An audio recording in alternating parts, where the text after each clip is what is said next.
Last time we played Memphis, Ja Morant called us pigeons.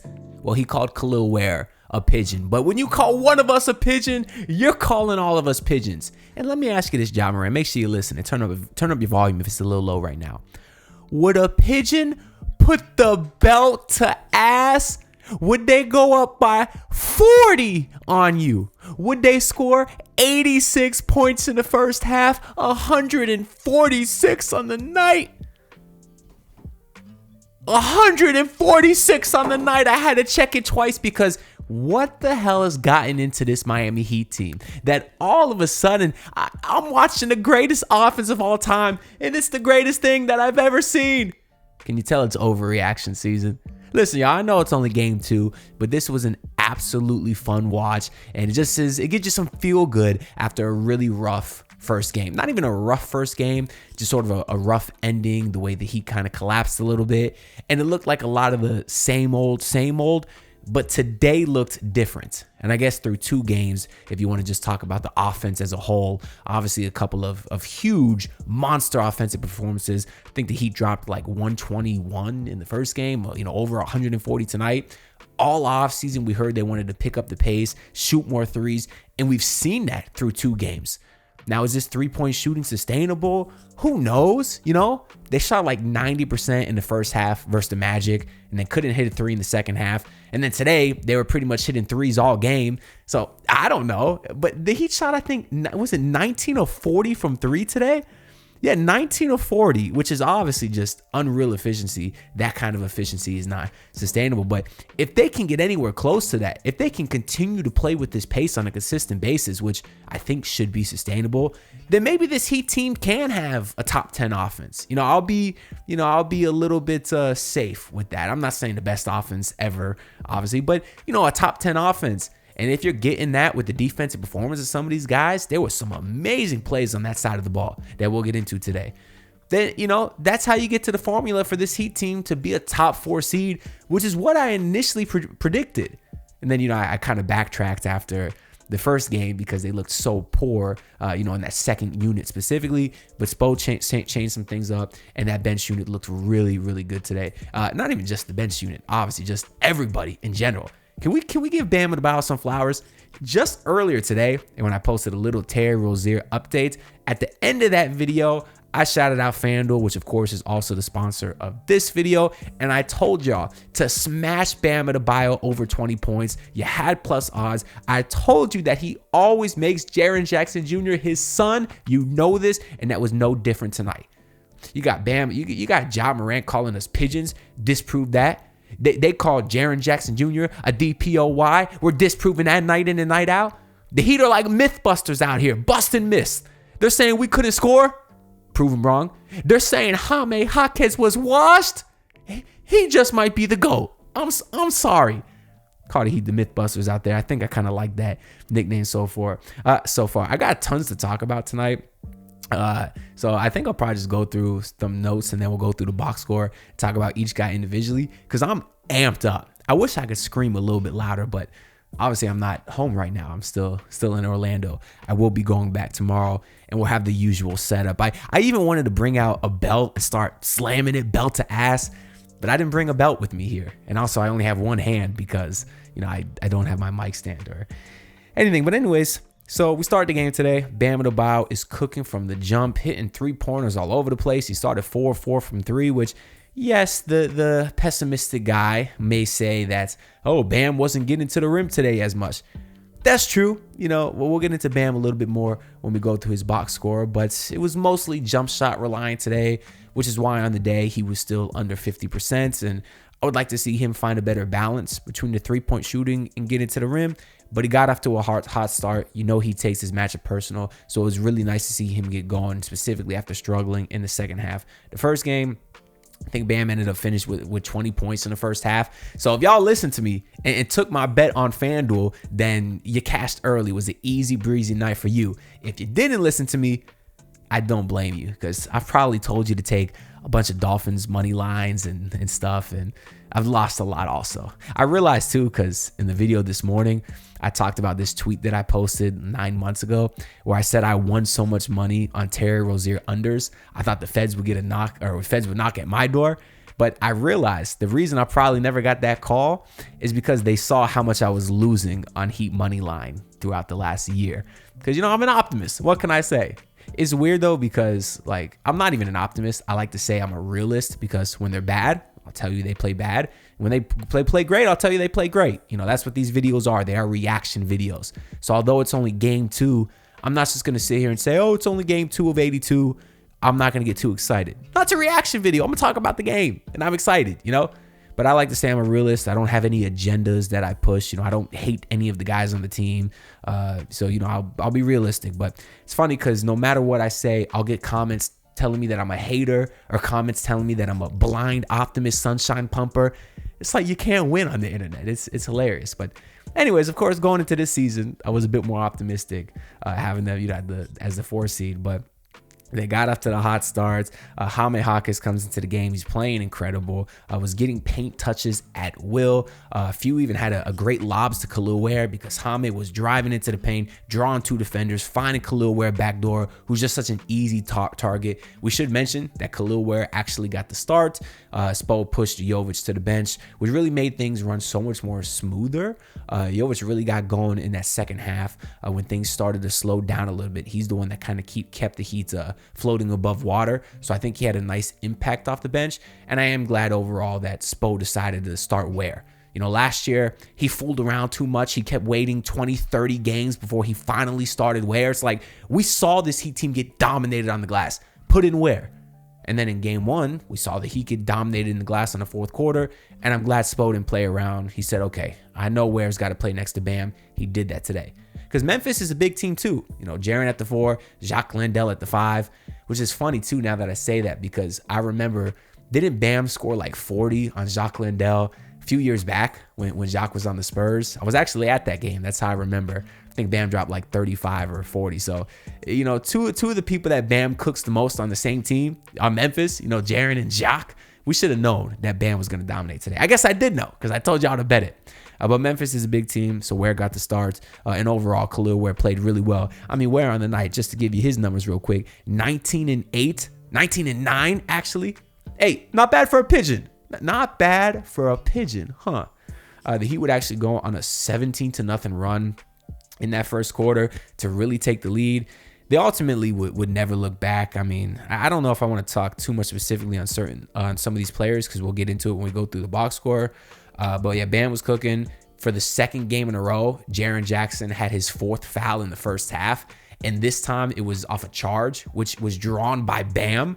So it's like, when have you ever seen Bam draw a charge? He's usually in there blocking shots and stuff. He's even drawing charges on Jaren. That's how personal he takes this matchup. So the Heat had a great first half. They were up 86-47, which is their highest scoring half in team history. Then, of course, you know, human nature kicks in a little bit. You have that third quarter, and the Heat got off to a little bit of a slow start in terms of turnovers, but then that's when Jovic came in, really helped keep things afloat, and they never really quit. They never really took their foot off the pedal. I just feel like they got a little bit sloppy because they still don't have a point guard. You know, that was a point that we hit home really hard in the last video. They're going to have these stretches, you know, when defense is kind of key in, where they're going to have some ugly turnovers. Hopefully they can continue to work on that. But even after the slow start to the third quarter, they only got outscored by 1, which is beautiful to see, because how many times have we seen this Heat team have a third quarter and momentum completely shifts, you know? So it was nice to see that they bended and not broke. Some of the nice plays I love in that quarter is after one of the bad turnovers, like Norman threw a kind of a bad pass to Bam, who was trying to save it. Bam ended up throwing it back in bounds blindly, which led a fast break for Memphis. It looked like Memphis was going to have a wide open layup, but then next thing you know, you see Drew Smith and Wiggins and Norman Powell and Jaime. They're sprinting down court, busting their ass off. They actually beat Memphis to the ball. Wiggins is able to strip it out of the Grizzlies players' hands. It's a loose ball. Jaime's diving on the floor, gets the loose ball, gets it to Norman, who hits the head to Bam, who gets an easy dunk. So beautiful play, you know, after a mistake. And then it was a couple plays later even. Jaime had a nice running hook. He missed it short. Drew Smith got the rebound. Wide open rebound. He's wide open in the paint. Drew Smith then misses the easy layup. And then as Memphis is going to push the ball down the court, Bam Adebayo locks in defensively, tips the ball in the passing lanes. It's a loose ball. Bam dives on the floor. The ball squirts out. He dives on the floor again. So within the span of two possessions there, Bam's already diving on the floor twice. The Heat got the ball back. They scored again. So they really locked in, even with the big lead. And that to me was just, inspiring to see. It was a positive. It made me optimistic, because it would have been easy for them to not dive on the floor, when they're up 40. Because Bam did have a rough second half. He only finished with 24 points tonight. The shots weren't exactly falling in the third quarter for him. A few of them were in and outs, so I don't necessarily blame him for that. But he still brings it defensively, and he hustles always. And that's what I admire about Bam. Although the lack of aggression in the offensive game is frustrating at times. It is. But you got to respect his defense and effort that he plays with every single night. What else do we got here? Yeah, and then it really looked like in the third quarter, Memphis kind of quit a little bit. You had that Drew Smith rebound. There was another one where Fontecchio had a brick, and then Jaime caught a wide open layup, or the wide open rebound, and then finished with the easy layup. There's another play where Jaime's just kind of floating back door real slow. No one picks him up. To Drew Smith's credit, he did an excellent job feeding him the ball. It was great vision by Drew Smith. Drew was 4 feet behind a three-point line, whips it past to Jaime, who was cutting back door. So credit to Drew Smith, who did show some decent playmaking chops too, which we're going to continue to need to see from him and Davion Mitchell, like we did in game one. We saw that tonight too. So as they try to make up for the Heat's lack of a true facilitator. But just to the point of the Memphis defense, they look like they quit. And I don't know what's going on in Memphis. I don't know if they're mad that they traded Desmond Bane and didn't get much back in return, or I don't know if they got issues in the locker room or what it is, but that team is just not clicking right now. They even, received a smattering of boos to end the third quarter. So I think that the blowout tonight, obviously the Heat aren't 40 points better than the Grizzlies, but I think tonight's absolute domination was a mix of the Heat being an actual really decent team, but also there being some problems in Memphis. So I am kind of curious, just as an NBA fan, how their season will continue to play out. But then you go into the third quarter. Yeah, you were up 38, and Jovic kept making nice plays, hit some more threes. And then you had Kashad Johnson and Jameer Young check in with 7 minutes to go. And that was pretty much all she wrote. It was a little disappointing that Jovic played the whole fourth quarter, just because the Heat have no size, no backup size that Jovic was forced to play with the bottom of the bench guys. God forbid, Jovic gets hurt in that time of game. You just would like to see the Heat have somebody, some sort of body they can put out there, so it doesn't have to be Jovic. Because you have Lad Golden, but I guess he wasn't dressed tonight.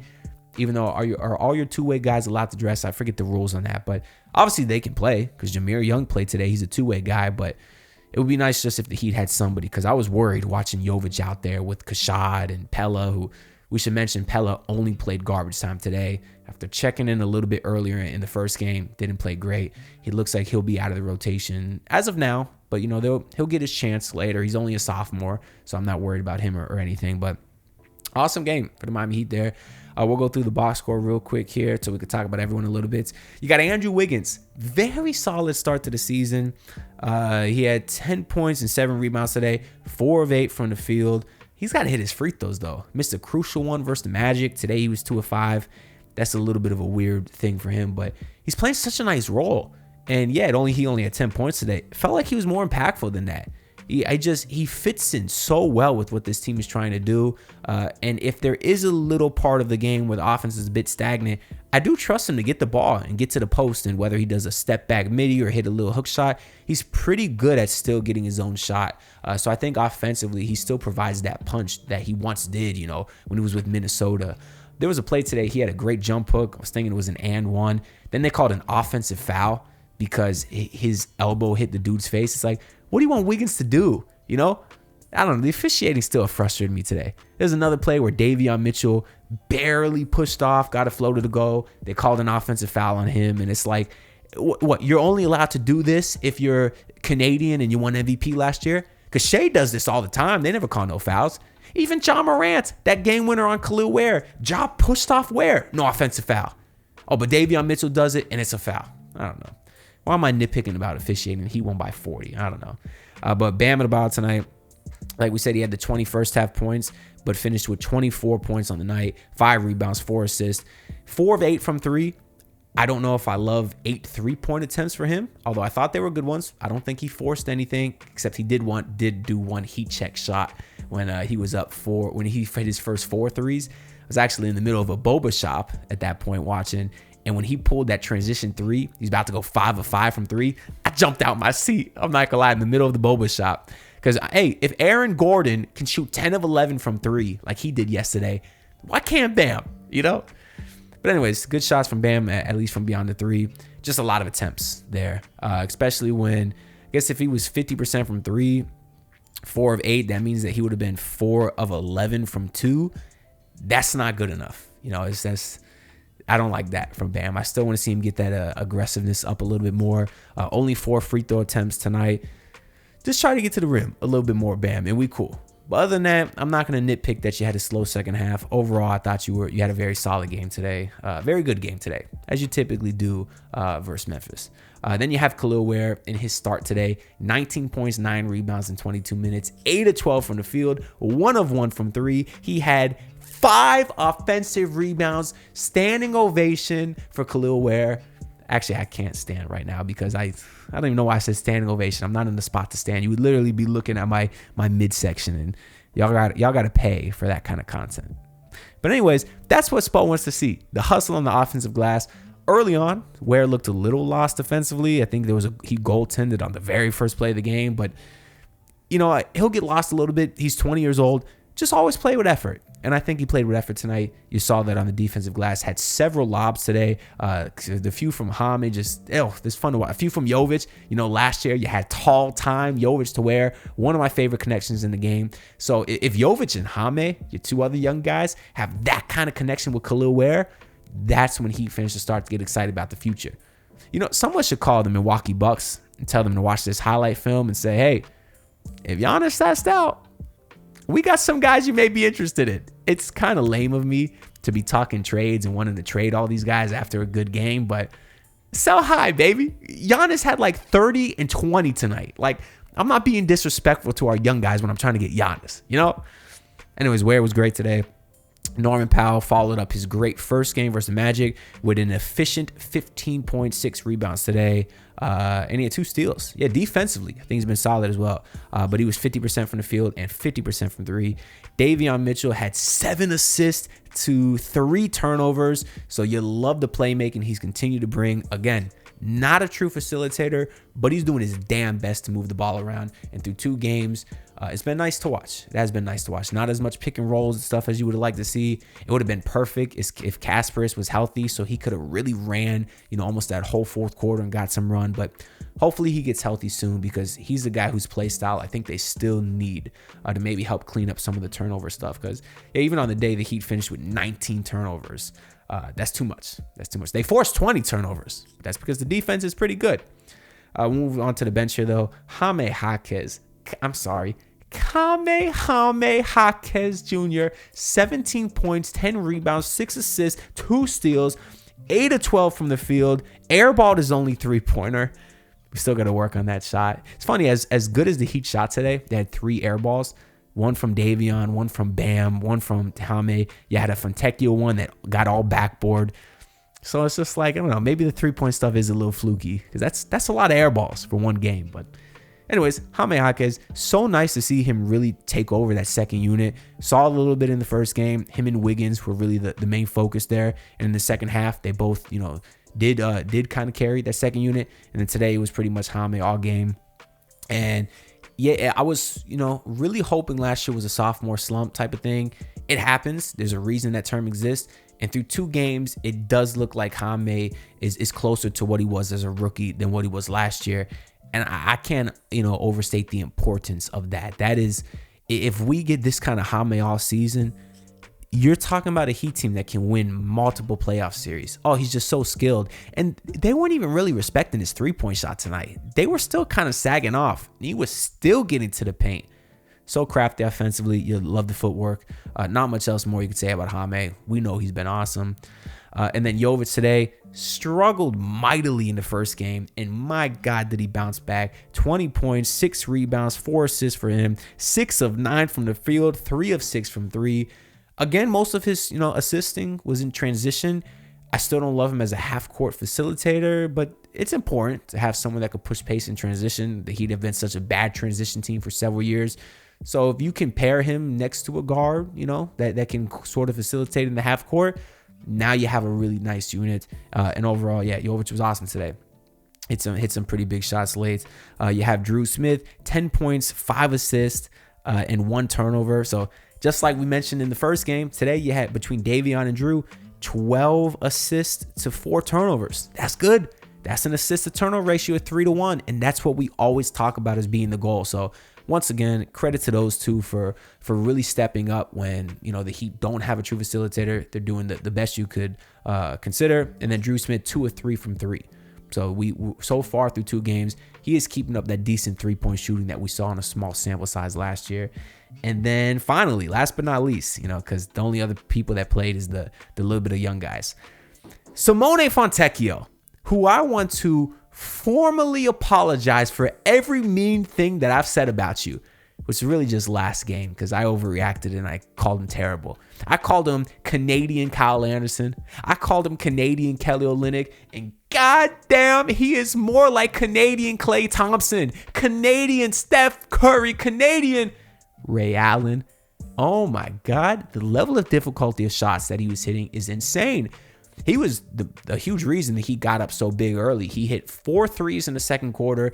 The first one was a Duncan Robinson-esque pump fake sidestep wide open cash. Then he shot a fadeaway 3 right over the defender. Then he took a transition 3 heat check, cashed it. Then he curled off a screen, did a little dribble handoff, pulled right off the screen, cashed that 2. Really looked like Duncan Robinson on some of those shots.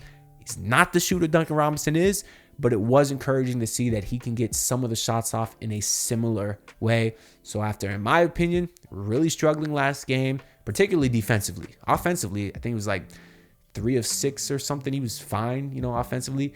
But defensively, he was ass. Today, I feel like he was serviceable. And if you can get him to give you some hot 3-point shooting once in a while, then he'll be a plus rotation piece for sure. So shout out to my Italian brethren, Simone Fontecchio. I think that's really all I got to say about this game as the Heat put that belt to ass. I wonder when they play again. I think it's, let me check the schedule real quick because things seem to be picking up from Miami, and the Grizzlies play again, or the Heat play again versus the Knicks on, what's that, Monday or Sunday? Sunday at 6. Ooh, that is going to be a good one. The Dolphins get to, I get to watch the Dolphins get their ass kicked by Bijan Robinson. Hey, Bijan, I didn't check his rushing numbers on FanDuel. Go ahead and take the over. He about to run for about 200. But yeah, he played the Knicks on Sunday. I did see, though, that tomorrow the Hurricanes are massive favorites on FanDuel, minus 10,000, which did surprise me a little bit because Stanford just beat FSU. It was in kind of a close game with the Hurricanes down the end. So I don't know if the Canes are 30-point favorites versus Stanford, but hey, hopefully the Canes cover, and then we'll start to feel good about them again, and things in South Florida will seem to be picking up. Blowout Heat win today. Hopefully you get the same tomorrow for the Canes. I just saw Inter Miami was up 3-0 in their playoff game. Messi had his second goal. So maybe things are looking on the up after a bit of a rough stretch. But we'll see what happens. That's all I got to say for this video. Make sure to leave your comments down below. 24 minutes long is way too damn long for a post-game video. But I hope y'all enjoyed. If you did, leave a like and subscribe because your support is greatly appreciated. And I'll see you on the next one. Peace out, everyone. Look, pull up in your city, tryna get that dead face. Do it on my own, I don't need no dead weight. Had to kill him off, yeah, I need a head space. You know this homegrown bitch don't offend me.